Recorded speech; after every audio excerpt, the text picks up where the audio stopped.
लेकिन जब मैं देखी पंचायती राज पदाधिकारी उसमें मेरा 143 रैंक है और उसमें मेरा नाम, तो मैं रोने लगी। दी जब भैया को कॉल की मेरी दीदी, तो उनका ऑलरेडी एक सूट चल रहा था और जैसे ही सूट पर ये बताई कि भैया बहन पदाधिकारी बन गई, तो वो बहुत रोने लगे। उसी रुक जाना नहीं तू कभी हार के, कांटों पर चल के मिलेंगे।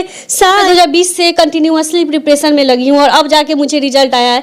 तो मैं ये कहना चाहूँगी कि प्लीज़ प्लीज़ प्लीज़ आप लोग भी प्रिपरेशन छोड़िएगा नहीं। बीच मंजिलें उन्हीं को मिलती है जिनके सपनों में जान होती है, पंखों से कुछ नहीं होता, हौसलों से उड़ान होती है।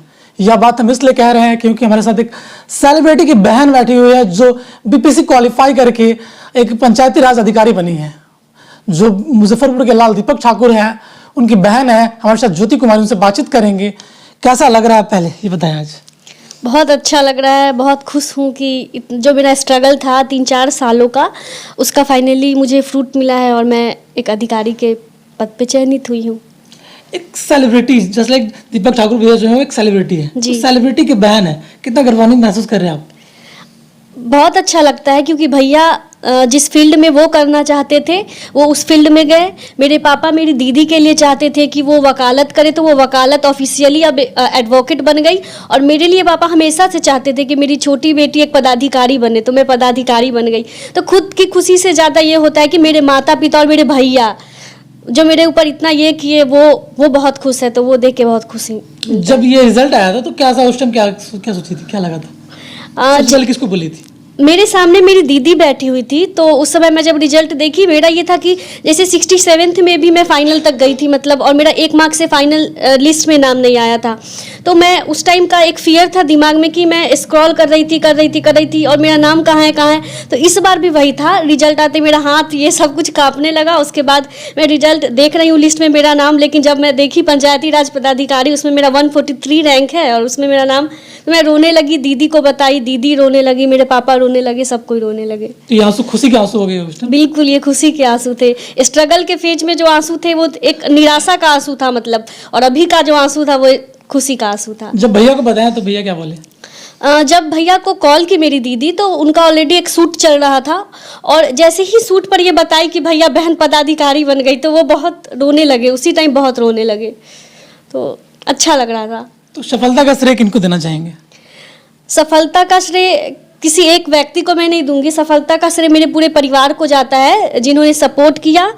सफलता का श्रेय मैं खुद को भी दूंगी कि मेरा इतने जो साल का पेशेंस था, स्ट्रगल था, वो सब कुछ रंग लाया। 3 भाई बहन है, तीनों भाई बहन एक अच्छे मुकाम पे आ गए हैं। क्या लग रहा है? बहुत अच्छा लग रहा है। सबसे ज़्यादा अच्छा सोच के यही लग रहा है कि मेरे माता पिता कभी भी धन को जमा करने में नहीं लगे। मतलब मेरी माँ, मेरे फादर जो है वो फार्मर है और मेरी माँ एक एनएम होके बस वो सिंगल लेडी थी जो घर में अर्न करती थी, और कभी से शुरू से जमीन ये सब कुछ का सोचना नहीं, पैसा करना, ये करना कुछ नहीं। सीधे हम लोग को लेके शहर में रेंट पर, अभी भी हम लोग जिस मकान में है वो रेंट का मकान है। अब जाके जब मेरे भैया बिग बॉस में गए हैं उसके बाद उन्होंने अच्छा किया तो जमीन अभी हम लोग का लिया, पर घर हम लोग का नहीं बना है। तो इतने स्ट्रगल के बाद और जब हम लोग यहाँ पर आ गए और तीनों भाई बहन कुछ कर लिए, तो फिर लगता है कि हाँ, मेरे माता पिता का जो जीवन था वो सफल हो गया। पढ़ाई का शैली किस तरह का था? जब तैयारी करे तो किस टाइप का था? कितने घंटे पढ़ते थे? मैं घंटे काउंट नहीं करती थी और मैं कुछ ऐसा नहीं कहूँगी आप लोग को कि आप 20 घंटे पढ़िए, 18 घंटे पढ़िए, जैसे बहुत मैं देखती हूँ बोलते हैं।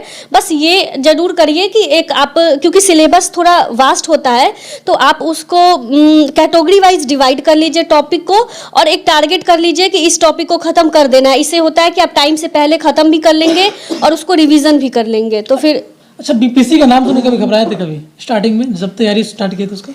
हाँ, क्योंकि मैं ग्रेजुएशन मेरा मैथ्स ऑनर्स से था। ग्रेजुएशन तक मेरे माइंड में ये नहीं था कि मुझे बीपीएससी करना है। ग्रेजुएशन के बाद जब मेरा 2019 में कंप्लीट हुआ ग्रेजुएशन, उसके बाद मैं सोची कि मुझे बीपीएससी करना है। मेरे पापा का भी था कि पदाधिकारी बनेगी, लेकिन मेरा कुछ माइंड में उस समय तक नहीं था। तो पहले सुनने में तो ये लगता था कि सब जैसे बोलता था कि बहुत हार्ड होता है, बहुत हार्ड होता है, बहुत पढ़ना पड़ता है। लेकिन जब प्रिपरेशन में स्टार्ट की, फिर मैं जब उसमें इंटरेस्ट आने लगा धीरे धीरे, फिर पहली बारी जब मेरा 2 मार्क्स से बस पीटी नहीं क्वालिफाई हुआ, तो फिर लगा कि नहीं, फिर हो सकता है। मतलब उसके बाद मेरा 67 में मैं फाइनल तक गई, 68 में मेरा क्वालिफाई हुआ और 69 का मैं मेंस भी दे रही हूँ। तो फिर ये मेरे लिए बहुत बड़ी बात है। क्या कहेंगे जिस तरह से जब परिणाम आपका आ चुका है, अब आगे क्या प्लान है आगे कुछ करने का? अभी तो फिलहाल 21 तारीख को मेरा ऑप्शनल है 69th का, फिर पहले वो दे लेती हूँ। उसके बाद फिर यहाँ तो रुकना नहीं है, स्काई इज़ द लिमिट। सो आगे भी मुझे यहाँ पढ़ना है और मैं यूपीएससी का अटेम्प्ट भी मैं देना चाहूँगी, उसमें भी मैं प्रयास करूँगी। उसमें प्रयास रहेगा? जी बिल्कुल रहेगा। अभी मैंने एक भी अटेम्प्ट दिया नहीं है क्योंकि मुझे लगता था कि उस स्तर का मेरा प्रिपरेशन नहीं है, लेकिन मैं अब जो भी अपने जॉब के अलावा मुझे जो समय मिलेगा मैं उसमें पढ़ के और मैं यूपीएससी का अटेम्प्ट भी देना चाहूँगी। उन युवाओं को क्या कहेंगे जो तैयारी कर रहे हैं, आगे के लिए प्रिपरेशन कर रहे हैं, किस तरह से तैयारी करेंगे? मैं आपको कहना चाहूँगी कि निराशा तो बिल्कुल नहीं खोइए। स्ट्रगल के फेज में बहुत ऐसा टाइम आता है जब बहुत निगेटिव लो फील होता है, मैं ये फेस कर चुकी हूँ। तो फिर मैं गाने के माध्यम से कहना चाहूँगी, रुक जाना नहीं तू कभी हार के, कांटों पर चल के मिलेंगे साए बहार के। क्या बात है, बहुत खूबसूरत गाना आपने गाया। Thank you. ये लाइन किसके लिए है? ये लाइन उन सभी के लिए है जो प्रयास कर रहे हैं, जो तैयारी में लगे हुए हैं। और मैं चाहूँगी कि आप लोग प्लीज़ होप नहीं खोइएगा, क्योंकि फेज आता है जब कुछ नहीं हो पाता है अगर कुछ टाइम के लिए, तो लगता है कि अब नहीं हो पाएगा मेरे से। पर मैं ये कहना चाहूँगी कि जैसे मेरा रिजल्ट आया तो आपका भी होगा। मैं 2020 से कंटिन्यूअसली प्रिपरेशन में लगी हूँ और अब जाके मुझे रिजल्ट आया है। तो मैं ये कहना चाहूँगी कि प्लीज़ प्लीज़ प्लीज़ आप लोग भी प्रिपरेशन छोड़िएगा नहीं बीच में, और कंटिन्यूअसली कंसिस्टेंसी के साथ प्रिपरेशन करिएगा, आप लोग सबका होगा। बस। तो हमने बात किया ज्योति कुमारी से, जो बीपीएससी क्वालिफाई करके अब पंचायती राज अधिकारी बन चुकी है, और इनकी बहन भी है, उनसे बातचीत करेंगे, जो एक आप बता दें कि एडवोकेट है, वकील है, उनसे बातचीत करेंगे। कैसा लग रहा है पहले ये बताया, आज बहन आपकी एक बीपीएससी क्वालिफायर का अधिकारी बन गई? बहुत अच्छा लग रहा है, ये भी कोई कहने की बात है। एक पदाधिकारी की बहन होगा, इससे बड़ी खुशी की बात क्या होगी हमारे लिए। और हमारे वकील बन गई? जी जरूर, मतलब ये सारा श्रेय मतलब हम तीनों भाई बहन का जो भी श्रेय है ना, हम सबसे सर्वप्रथम अपने पापा को देते हैं, क्योंकि सबसे मतलब एक लक्ष्य की तरफ जाने का जो रास्ता दिखाने का काम होता है वो मेरे पापा ही किए हैं। उसके बाद मेरे भैया है, मेरी मम्मी है, सबका सहयोग है, लेकिन सर्वप्रथम मेरे पापा है। तो बहुत खुशी होते हैं ये देख के कि मेरे पापा, मेरी मम्मी, मेरा परिवार, मेरे भैया आज इतने खुश है।